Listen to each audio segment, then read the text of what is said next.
हरे कृष्णा, राधे राधे। वैशाख का पवित्र महीना चल रहा है। वैशाख शुक्ल पक्ष एकादशी, जिसे मोहिनी एकादशी कहा जाता है, बहुत ज्यादा पुण्य देने वाली है। वैशाख का महीना अपने आप में ही महाफलकारी है। उस पर वैशाख की एकादशी तो खुद ही समझ लो कितनी ज्यादा पुण्य देने वाली है। इस व्रत के पुण्य से जन्म मरण के चक्र से छुटकारा मिलता है और मोक्ष की प्राप्ति होती है। मोहिनी एकादशी का व्रत और पूजन करने से इंसान के पापों का अंत होता है। भक्त की सभी मनोकामनाएं पूरी होती है। ये बहुत ही पावन और फलकारी एकादशी है। तो आज इस वीडियो में आपको मोहिनी एकादशी व्रत की तो पौराणिक व्रत कथा सुनाती हूँ।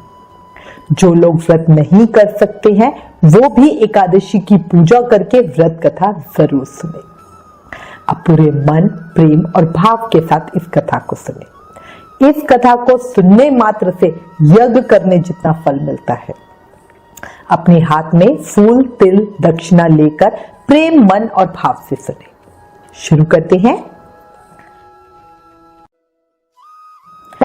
पद्म पुराण में उल्लेख मिलता है कि एक समय अर्जुन ने भगवान श्री कृष्ण से कहा, हे मधुसूदन, वैशाख मास के शुक्ल पक्ष की एकादशी का क्या नाम है तथा उसके उपवास को करने का क्या विधान है? कृपया करके ये सब मुझे विस्तार पूर्वक बताइए। भगवान श्री कृष्ण ने कहा, हे अर्जुन, मैं तुम्हें एक पौराणिक कथा सुनाता हूँ जिसे महर्षि वशिष्ठ जी ने श्री रामचंद्र जी से कहा था। उसे मैं तुमसे कहता हूँ, ध्यान से सुनो। एक बार की बात है, श्री राम जी ने महर्षि वशिष्ठ जी से कहा, हे गुरु श्रेष्ठ, मैंने जनक नंदिनी सीता जी के वियोग में बहुत कष्ट भोगे हैं, अतः मेरे कष्टों का नाश किस प्रकार होगा? आप मुझे कोई ऐसा व्रत बताने की कृपा करें जिससे मेरे सभी पाप और कष्ट नष्ट हो जाए। महर्षि वशिष्ठ जी ने कहा, हे राम, आपने बहुत उत्तम प्रश्न किया है। आपकी बुद्धि अत्यंत कुशाग्र और पवित्र है। आपके नाम के स्मरण मात्र से ही मनुष्य पवित्र हो जाते हैं। आपने लोक हित के लिए बड़ा ही उत्तम प्रश्न किया है। अब मैं आपको एक एकादशी व्रत का महत्व सुनाता हूँ। वैशाख माह के शुक्ल पक्ष की एकादशी का नाम मोहिनी एकादशी है। इस एकादशी का उपवास करने से मनुष्य के सभी पाप और कलेश नष्ट हो जाते हैं। इस उपवास के प्रभाव से मनुष्य मोह के जाल से मुक्त हो जाते हैं। इसलिए हे राम, दुखी मनुष्य को इस एकादशी का उपवास अवश्य ही करना चाहिए।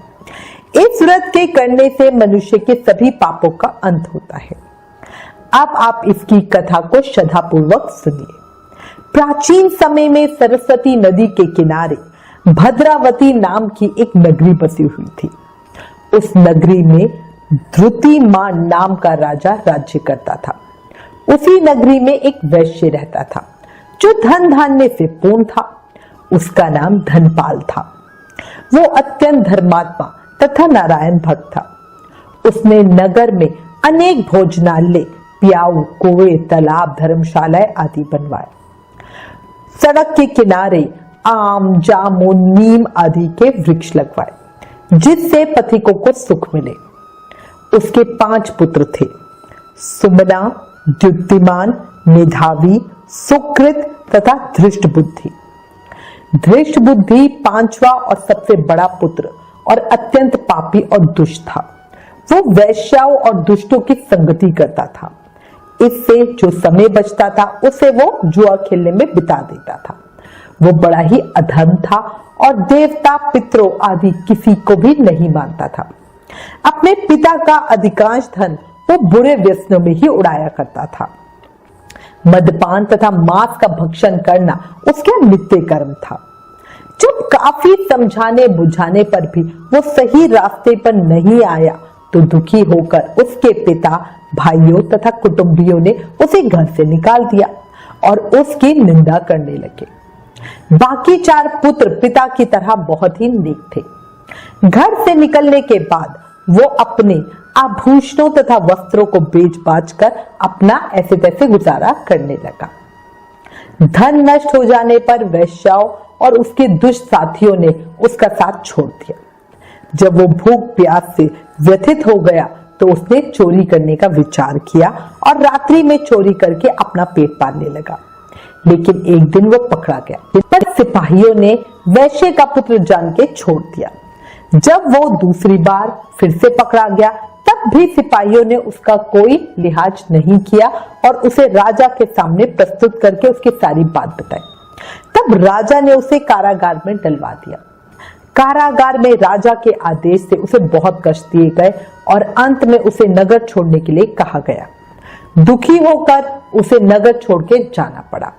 जब वो जंगल में पशु पक्षियों को मारकर पेट भरने लगा, फिर बहेलिया बन गया और धनुष बाण से जंगल के निरीह जीवों को मार मार कर खाने लगा और बेचने लगा।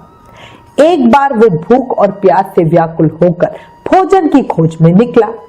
किसी पूर्व जन्म के पुण्य कर्मी होंगे कि वो भटकते भटकते कौंडिन्य ऋषि के आश्रम में जा पहुंचा। इन दिनों वैशाख का महीना था।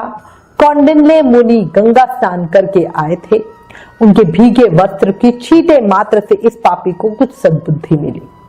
वो जाकर महर्षि के चरणों में गिर पड़ा और पश्चाताप की अग्नि में जलते हुए वो कुछ ना कुछ पवित्र भी होने लगा। महर्षि को अपनी पूरी व्यथा बताई और पश्चाताप का उपाय जानना चाहे। वो अधम ऋषि के पास जाकर हाथ जोड़कर कहने लगा, हे महामुनि, मैंने अपने जीवन में अनेक पाप किए हैं। कृपया कर आप इन पापों से छूटने का कोई साधारण और बिना धन का उपाय बताइए। ऋषि ने कहा, तू ध्यान देकर सुन।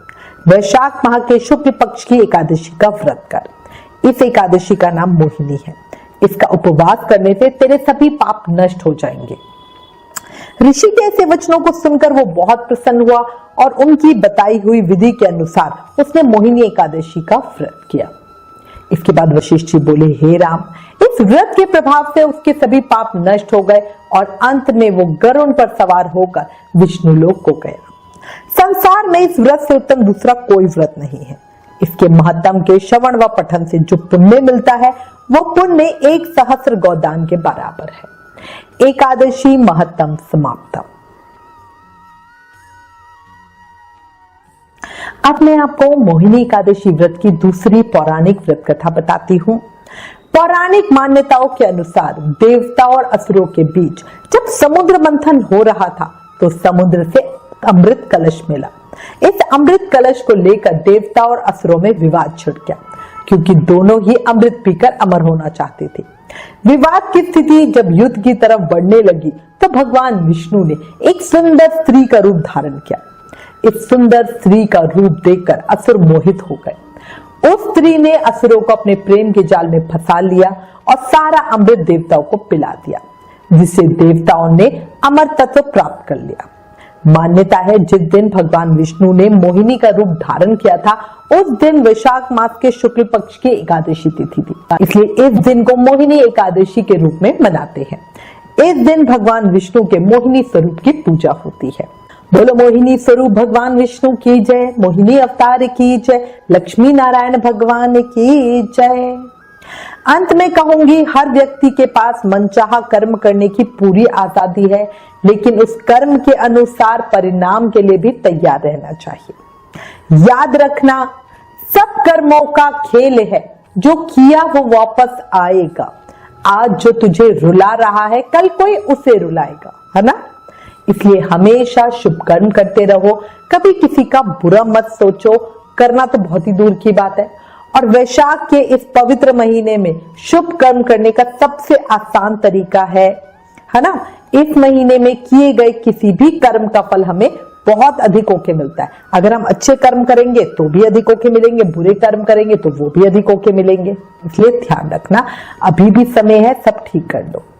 एक बात और कहूंगी, क्षणभंगुर जीवन है, पगले कर ले प्रभु का ध्यान रे, ना जाने कब देह का पंछी कर जाए प्रस्थान रे, है ना?